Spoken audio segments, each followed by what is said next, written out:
My name is Evelyn Carter. And 3 years ago, I made a choice that would change my life forever, a choice I thought came from love, loyalty, and the unshakable belief that family always has each other's back. I was wrong. My family's company, our so-called legacy, was on its knees. We're talking millions in debt, unpaid suppliers, lawsuits on the horizon. Years of reckless spending, arrogant decision-making, and blind pride had rotted it from the inside out. My father, my uncles, my siblings, they were scrambling. You could smell the fear on them. I remember sitting in that boardroom. The air was thick with tension. Papers scattered everywhere. Coffee cups half full and going cold. My father wouldn't even look me in the eye at first. My brother cleared his throat, as if rehearsing bad news. Finally, my uncle said it. "We need your help, Evelyn. The bank is ready to take over. We're going to lose everything." They didn't want my advice. They didn't want my leadership. They wanted my money. At that time, I was the outsider who'd made it big. I'd left home at 18 with nothing, built my own business empire from scratch. I had more money than they could imagine. Not because it was handed to me, but because I worked like a machine for it.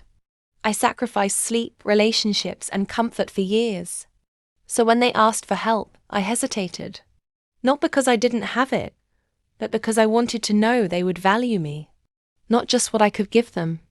They swore they would. "We'll give you a seat at the table," my father promised. "You'll be in leadership. We'll do this together."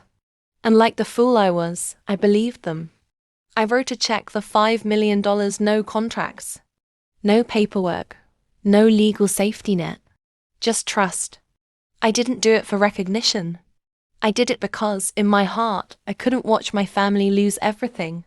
In the months that followed, I threw myself into saving the company. I brought in my contacts, my strategies, my team.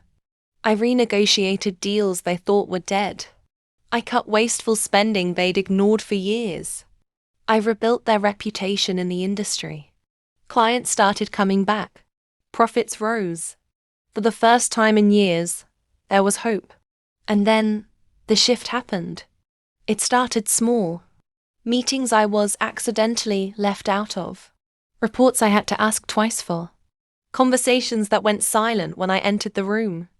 At first, I thought it was just an oversight. But then I saw a press release. A glowing article about how the Carter family had strategically navigated the crisis.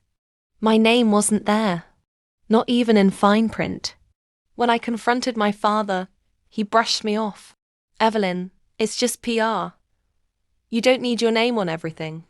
But it wasn't just PR. They were rewriting history. They painted themselves as the saviors and me as nothing more than a generous sister who'd written a check and walked away. The final blow came one Monday morning.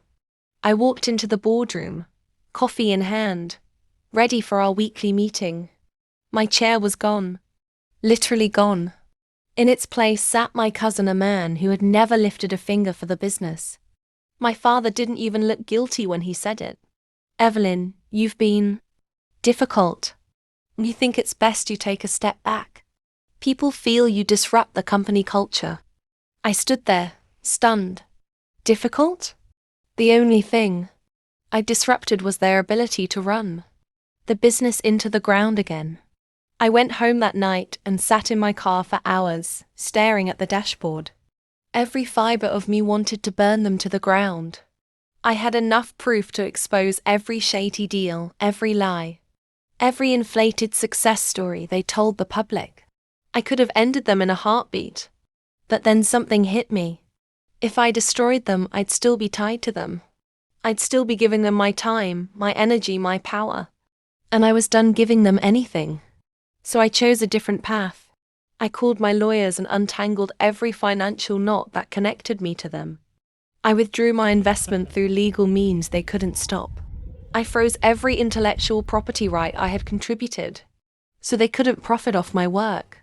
I sold my shares to a competitor quietly, without warning.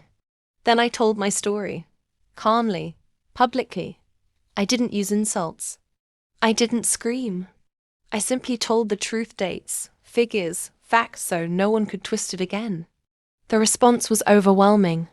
People I'd never met reached out to say they'd been through the same thing. Clients respected my honesty. My competitors respected my restraint. My own success skyrocketed because I refused to be dragged into their mud.